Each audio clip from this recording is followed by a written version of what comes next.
Hello everyone, welcome to the second lecture of some basic concepts of chemistry. आज के इस lecture में we will discuss properties of matter and how to measure this properties. तो let's start the second lecture of some basic concept of chemistry. तो यहाँ पे सबसे पहले हम बात करेंगे प्रॉपर्टीज ऑफ मैटर के बारे में। तो मैटर की दो तरह की प्रॉपर्टीज होती है, फिजिकल प्रॉपर्टीज और केमिकल प्रॉपर्टीज। तो जब मैं बात करता हूँ फिजिकल प्रॉपर्टीज की, तो those properties which can be observed और measured without changing the identity और composition of the substance are called physical properties. मतलब ऐसी प्रॉपर्टीज जिसको हम इजीली ऑब्जर्व कर सकते हैं और जिसको मेजर करने के लिए हमें सब्सटेंस की आइडेंटिटी चेंज नहीं करनी पड़ती। मतलब सब्सटेंस अपनी आइडेंटिटी कब चेंज करता है? जब it undergoes a chemical reaction. इसका मतलब यह है कि फिजिकल प्रॉपर्टीज को मेजर करने के लिए हमें किसी भी केमिकल रिएक्शन की कोई जरूरत नहीं होती। तो जब मैं बात करता हूं फिजिकल की प्रॉपर्टीज की, तो इसका एग्जांपल हो जाता है कलर,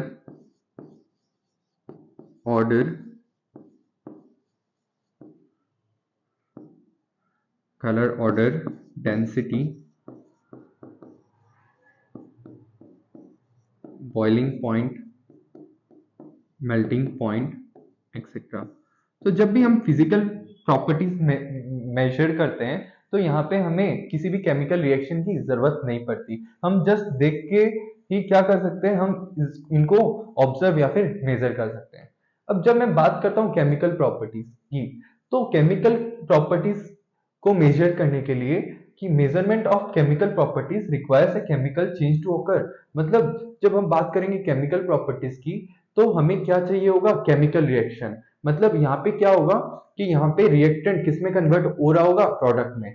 तो जब भी रिएक्टेंट प्रोडक्ट में कन्वर्ट होता है, मतलब जो सब्सटेंस है अपनी पुरानी आइडेंटिटी लूज करके किसी नए सब्सटेंस में कन्वर्ट हो रहा है। तो ऐसी प्रॉपर्टीज हम कहाँ पढ़ते हैं? ऐसी प्रॉपर्टीज हम केमिकल प्रॉपर्टीज में पढ़ते हैं। For example combustibility. जब हम बात करते हैं कम्बस्टिबिलिटी की, तो ये किस टाइप की प्रॉपर्टी हो गई? ये हो गई केमिकल प्रॉपर्टी। जब हम बात करते हैं रिएक्शन विथ एसिड और basis, reaction with acids and bases, तो ये किसके अंडर में आती है? ये अपने केमिकल प्रॉपर्टीज के अंडर में आती है। तो सबसे पहले हमें पढ़ना है कि हम लोग इस फिजिकल प्रॉपर्टीज को कैसे मेजर कर सकते हैं। तो देखो, यहाँ पे मैंने एक मास दिखाया है और ये हल्क है। अगर मैं आपको पूछता हूँ कि इस चूहे का मास कितना है, तो आप मुझे क्या कहोगे कि इस चूहे का मास अप्रोक्सीमेटली 400 ग्राम होगा। और जब मैं बात करता हूँ इस आदमी का, इस इंसान का मास कितना होगा, तो आप मुझे कहोगे इसका मास 400 किलो के आसपास होगा। तो ये क्या किया कि मैंने मास को मेजर किया। तो मास क्या होता है? Physical property. तो जब भी हम किसी फिजिकल प्रॉपर्टी को मेजर करते हैं, तो वहां पे दो पार्ट होता है। एक तो होता है न्यूमेरिकल पार्ट, एक होता है न्यूमेरिकल पार्ट, और दूसरा होता है यूनिट। कोई भी किसी भी फिजिकल प्रॉपर्टी का मेजरमेंट बिना उससे यूनिट के अधूरी है। मतलब अगर हम यूनिट यूज नहीं करते, तो ये कोई सेंस नहीं बनाता। सपोज मैं अगर कह देता कि मास का वेट है 400 और हल्क का वेट क्या है? 400, तो क्या ये कोई सेंस बनाता? नहीं। मैंने कहा इसका 400 ग्राम है और उसका 400 किलोग्राम है, then it is making a sense. तो जब भी हमें किसी भी सब्सटेंस या किसी मैटर की फिजिकल प्रॉपर्टी पढ़नी होती है, तो हमें क्या आइडिया होना चाहिए? हमें यूनिट्स के बारे में आइडिया होना चाहिए। ठीक है। अब देखो, अब ये थे पत्थर महाशय। इन्हें चुल मची है कि इन्हें अपना वेट जानना है। तो ये क्या करते हैं, ये एक बार इस जेंटलमैन के पास जाते हैं और पूछते हैं कि सर, क्या आप मेरे को मेरा मास वेट करके बता सकते हो? तो ये कहता है कि हाँ, मैं तुम्हें तुम्हारा मास वेट करके बता सकता हूं, और तुम्हारा मास जो होगा वो होगा 2 पाउंड के आसपास। ठीक है। ये पत्थर महाशय संतुष्ट नहीं थे, तो इन्होंने क्या किया, इस बार ये गए इस चचा के पास। किसके पास? चचा के पास। और चचा को पूछा कि चचा, मेरा मास कितना हुआ, जरा बताओ ना। तो ये बोलता है, चचा कि तुम्हारा मास जो है वो है 1 किलो। अब बेचारा पत्थर वहां से कंफ्यूजन में पड़ गया कि इसने बोला 2 पाउंड, उसने बोला 1 किलो, कौन सही कौन गलत। तो हमें पता है कि दोनों ही बंदे यहाँ पे क्या है, सही है। यहाँ पे ये न्यूमेरिकल वैल्यू क्यों चेंज हो रही है, क्योंकि यूनिट चेंज हो रही है। मतलब जैसे जैसे यूनिट चेंज होती है, वैल्यू भी, न्यूमेरिकल वैल्यू भी चेंज होती है। अब क्या होता है, डिफरेंट कंट्रीज में डिफरेंट चीजों को मेजर करने के लिए डिफरेंट डिफरेंट यूनिट्स यूज करते हैं। फॉर एग्जांपल, अपने इंडिया में हम लोग डिस्टेंस किलोमीटर या फिर मीटर में मेजर करते हैं। वैसे ही जब हम बात करते हैं ब्रिटेन और अमेरिका की, तो वहां पे डिस्टेंस माइल्स में या यार्ड्स में मेजर किया जाता है। तो हुआ क्या कि अब वहां पे माइल्स और यार्ड्स में मेजर कर रहे हैं, यहाँ पे किलोमीटर। तो कंफ्यूजन ना हो इसलिए साइंटिस्ट लोग ने डिसाइड किया कि हम एक कॉमन यूनिट सिस्टम निकालेंगे जिसे पूरे वर्ल्ड में एडप्ट करना पड़ेगा। मतलब सब जगह उसी कॉमन यूनिट सिस्टम को फॉलो करना पड़ेगा, और उसी यूनिट सिस्टम को हम कहते हैं एसआई यूनिट सिस्टम। तो एसआई यूनिट सिस्टम में हुआ क्या, एसआई यूनिट सिस्टम में साइंटिस्ट ने 7 फंडामेंटल क्वांटिटीज की यूनिट्स फिक्स कर दी। ठीक है, और वो 7 बेस क्वांटिटीज या 7 फंडामेंटल क्वांटिटीज थी: length, mass, time, electric current, temperature, amount of substance और ल्यूमिनस इंटेंसिटी। उन्होंने एक फिक्स यूनिट दे दी इन बेस क्वांटिटीज के करेस्पॉन्डिंग। तो सबसे पहले उन्होंने लेंथ की यूनिट क्या दी, मीटर, और मीटर को हम रिप्रेजेंट करते हैं स्मॉल एम से। वैसे ही जब हम बात करते हैं मास, मास को हम रिप्रेजेंट करते हैं स्मॉल एम से, और इसकी ऐसा यूनिट क्या होगी, किलोग्राम, और किलोग्राम को हम कैसे लिखते हैं, केजी। जब हम बात करते हैं नेक्स्ट की, टाइम की, तो हमें पता है टाइम को हम रिप्रेजेंट करते हैं टी से। टाइम की ऐसा यूनिट होगी सेकंड, और सेकंड का सिंबल होता है स्मॉल एस। वैसे इलेक्ट्रिक करंट का जो सिंबल होगा वो होता है capital I. Name of SI unit will be ampere and the symbol for SI unit will be capital A. जब हम बात करते हैं टेम्परेचर की, तो टेम्परेचर का जो हमारा सिंबल होता है वो होता है कैपिटल टी। ऐसा unit of temperature will be kelvin and symbol capital के। जब हम बात करते हैं अमाउंट ऑफ सब्सटेंस की, तो ये बहुत ही इंपॉर्टेंट है। ये फर्दर आगे आने वाले क्लासेस में हम इसके बारे में ब्रॉडली डिस्कस करेंगे। ठीक है, डिटेल्स भी डिस्कस करेंगे। अमाउंट ऑफ सब्सटेंस की को हम रिप्रेजेंट करते हैं स्मॉल एन से, और इसकी जो एसआई यूनिट होती है वो होती है मोल, और मोल को हम लोग कैसे लिखते हैं, एमओएल। तो बहुत ही इंपॉर्टेंट है कि अमाउंट ऑफ सब्सटेंस को हम किससे रिप्रेजेंट करते हैं, स्मॉल एन से, और उसकी एसआई यूनिट क्या होती है, मोल। लास्टली ल्यूमिनस इंटेंसिटी, तो ल्यूमिनस इंटेंसिटी को हम रिप्रेजेंट करते हैं कैपिटल आई, उसके लेग में क्या होगा, स्मॉल वी, इसकी ऐसा यूनिट कैंडेला, और सिंबल फॉर ऐसा यूनिट हो जाएगा सीडी। ठीक है, तो ये थी एसआई सिस्टम में 7 बेस क्वांटिटीज और उसके एसआई यूनिट्स। अब क्या एज ए होल सिर्फ 7 ही बेस क्वांटिटीज, 7 ही फिजिकल क्वांटिटीज होती है, नहीं, ढेर सारी फिजिकल क्वांटिटीज होती है। तो अब हम बात करेंगे डिराइव यूनिट्स की। तो देखो, the units of all other physical quantities, जो बाकी और फिजिकल क्वांटिटीज रह जाती है, उनकी यूनिट्स हम इन 7 बेस क्वांटिटीज की यूनिट्स के हेल्प से डिराइव कर सकते हैं। The units of all other physical quantities can be derive from those of above basic quantities. The units thus obtained are called derived units, or some common physical quantities with their derived units are shown below. अब कोई मुझे पूछता है कि sir area की ऐसा unit क्या होगी, तो मुझे पता है एरिया को हम किससे लिख सकते हैं, लेंथ इनटू लेंथ, और लेंथ क्या है, बेस क्वांटिटी। तो जब हम एक बेस क्वांटिटी को दूसरे बेस क्वांटिटी के साथ मल्टीप्लाई कर रहे हैं, मतलब हम लोग किसी चीज को डिराइव करने की कोशिश कर रहे हैं, तो इसीलिए हम इसको क्या कहते हैं, डिराइव यूनिट्स। तो लेंथ की ऐसा यूनिट क्या होती है, मीटर। वैसे ही इसके लिए भी क्या हो जाएगा, मीटर। तो ऐसा यूनिट ऑफ एरिया क्या हो जाएगा, ऐसा यूनिट हो जाएगा एरिया का मीटर स्क्वायर। जब हम बात करते हैं वॉल्यूम की, तो वॉल्यूम का formula L into L into L, तो M into M into M. तो ये क्या हो जाएगा, वॉल्यूम की ऐसा यूनिट हो जाएगी मीटर क्यूब। इसी तरह से हम डेंसिटी की भी ऐसा यूनिट डिराइव कर सकते हैं। हमें पता है डेंसिटी मतलब क्या, डेंसिटी का फॉर्मूला होता है mass by volume, mass per unit volume. तो मास की ऐसा यूनिट क्या होती है, केजी। वॉल्यूम की अभी हमने डिराइव की क्या, मीटर क्यूब। तो डेंसिटी की ऐसा यूनिट क्या हो जाएगी, केजी पर मीटर क्यूब। जब मैं बात करता हूं नेक्स्ट वेलोसिटी, तो वेलोसिटी मुझे पता है, वेलोसिटी क्या होता है, displacement by time, displacement by time. और मुझे पता है डिस्प्लेसमेंट किस में मेजर करते हैं हम लोग, लेंथ में, या फिर डिस्प्लेसमेंट की जो यूनिट होगी वो क्या होगी, मीटर, और टाइम की क्या होती है, सेकंड। तो वेलोसिटी की क्या हो जाएगी, वेलोसिटी की ऐसा यूनिट हो जाएगी मीटर पर सेकंड। अब नेक्स्ट हम बात करेंगे एक्सेलरेशन की। तो एक्सेलरेशन क्या होता है, the rate of change of velocity, मतलब इसका फॉर्मूला क्या होगा, वेलोसिटी अपन टाइम। तो वेलोसिटी की अभी हमने देखी थी क्या होती है, ऐसा यूनिट मीटर पर सेकंड, और टाइम की सेकंड। तो एक्सेलरेशन की ऐसा यूनिट क्या हो जाएगी, मीटर पर सेकंड स्क्वायर। अब हमने लोअर प्राइमरी क्लासेस में क्या पढ़ा था, फोर्स।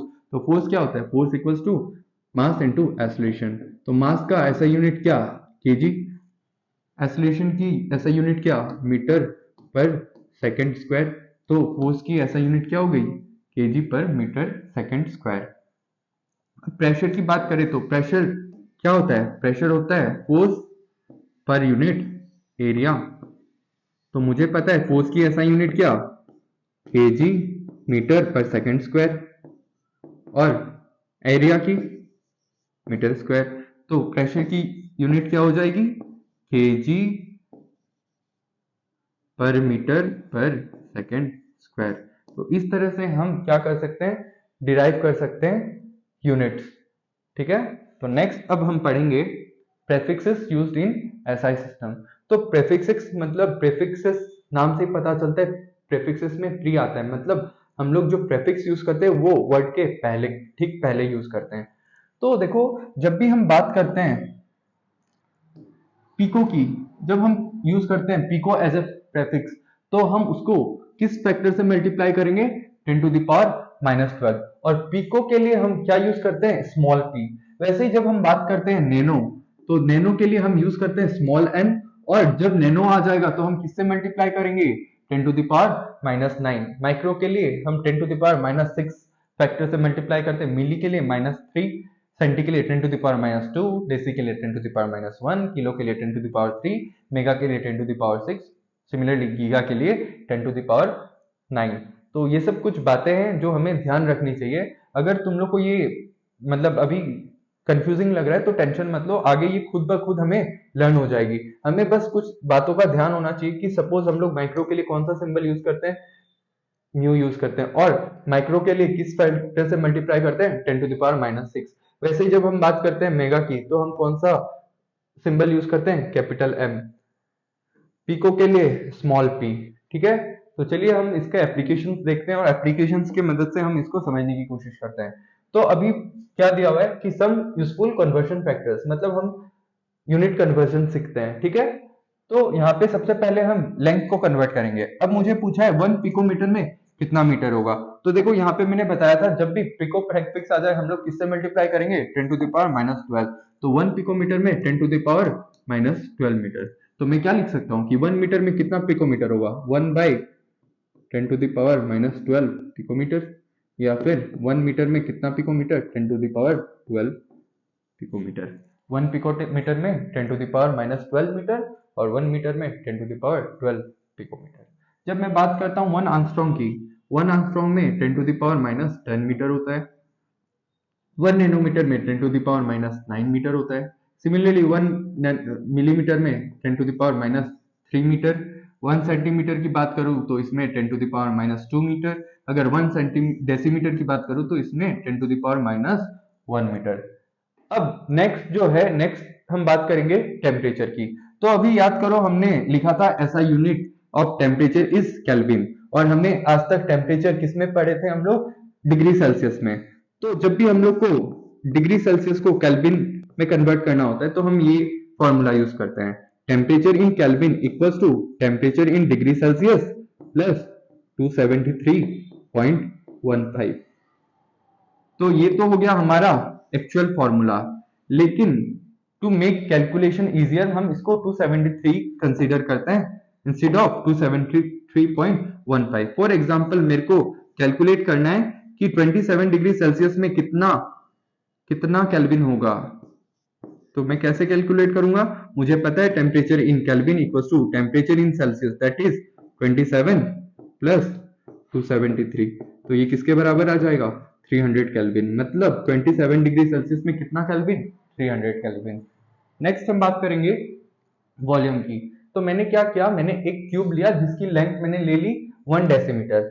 अब मैं जब इसमें पानी फिल करता हूँ, मैं जब इसमें वाटर फिल करता हूँ, तो मैंने देखा कि इसमें 1 लीटर वाटर में फिल कर सकता हूँ। तो क्या मैं इसे ऐसे लिख सकता हूँ, 1 litre equals to 1 decimetre into 1 decimetre into 1 decimetre. हाँ, ये क्या था, उस क्यूब का वॉल्यूम, और उस क्यूब के वॉल्यूम किसके बराबर है, 1 लीटर के बराबर, मतलब 1 litre equals to 1 decimetre cube.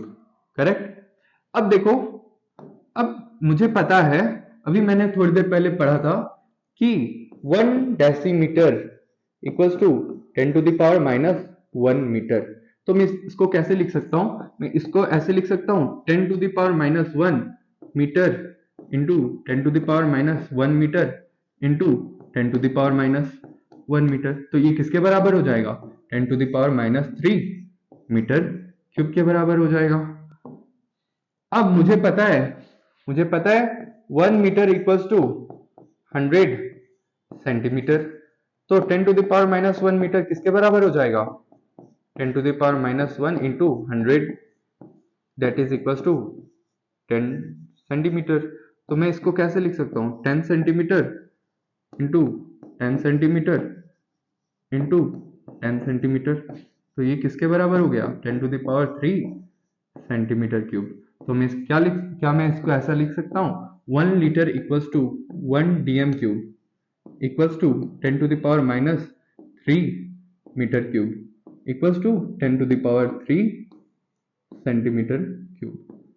अब इस सेंटीमीटर क्यूब को मैं सीसी से भी रिप्रेजेंट कर सकता हूं और एमएल से भी रिप्रेजेंट कर सकता हूं। ये तीनों इंटरचेंजेबली हम यूज करते हैं। तो इसको मैं क्या लिख सकता हूं, equals to 10 to the power 3 cc equals to 10 to the power 3 ml. तो ये जो है, ये हमें याद रखना होगा, ये बहुत ही इंपॉर्टेंट है, इसको मार्क कर लो। ये आगे आने वाले कैलकुलेशंस में काम आएंगे कि 1 litre equals to 1 decimetre cube equals to 10 to the power minus 3 metre cube, 10 to the power 3 centimetre cube equals to 10 to the power 3 cc equals to 10 to the power 3 ml. हमें पता है कि 1 litre में कितना ML होता है, 1000 ML होता है। That's it. तो इसके बाद हम जो करेंगे, हम करेंगे प्रेशर। Number 4 is pressure. तो प्रेशर का ऐसा ही जो होता है, जो भी होता है, मुझे ये पता है कि 1 एटमॉस्फेयर, अगर 1 एटमॉस्फेयर को मेरे को किसमें कन्वर्ट करना है, mm ऑफ Hg, तो मेरे को पता है 1 atmosphere equals to 760 mm of Hg, जिसको हम लोग क्या कह देते हैं, 760 टॉर। अगर मुझे इसको किसमें रिप्रेजेंट करना है, सेंटीमीटर ऑफ Hg, Hg मतलब मर्क्यूरी, तो इसको मैं ऐसे रिप्रेजेंट करूंगा, ठीक है, 1 atm equals to 76 centimetre of Hg।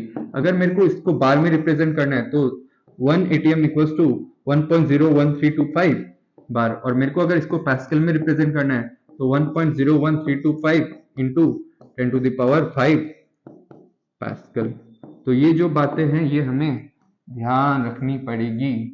अब देखो, अगर मेरे को कोई पूछता है कि मेरे को एक बात बताओ कि बार और 1 बार में कितना पास्कल होगा, तो मुझे कैसे निकालना है, तरीका क्या रहेगा, मुझे क्या पता है, मुझे ये पता है 1.01325 बार में कितना pascal, 1.01325 into 10 to the power 5 pascal.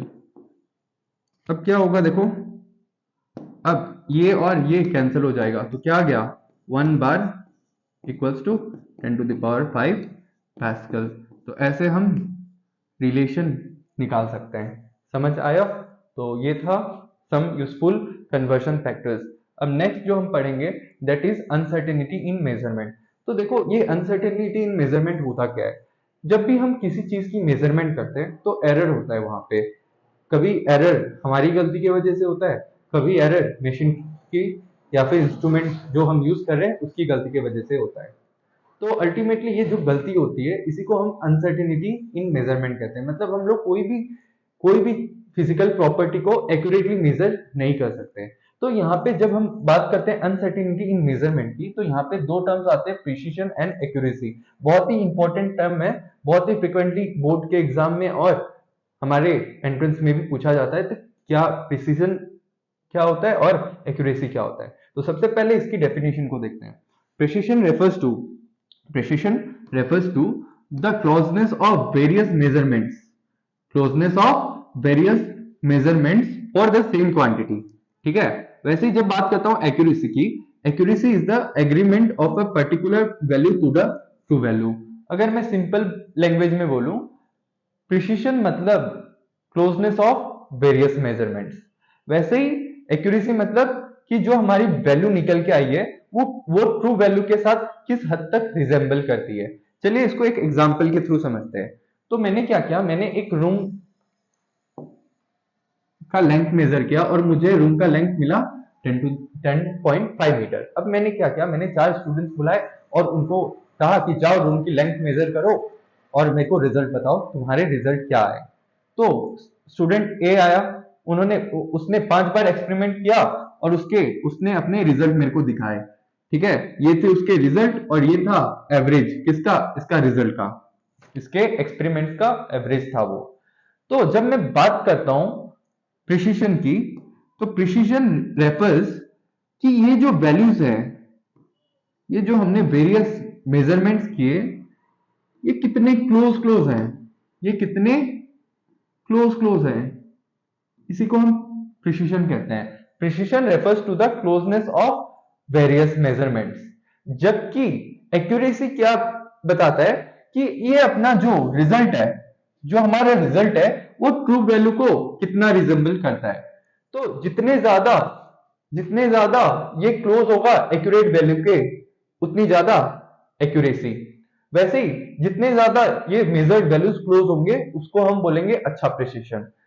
Diagrammatically समझाता हूं कि मैंने जब यहाँ पे देखो, ये जो बॉल्स है ये रिप्रेजेंट करते हैं वेरियस मेजरमेंट्स।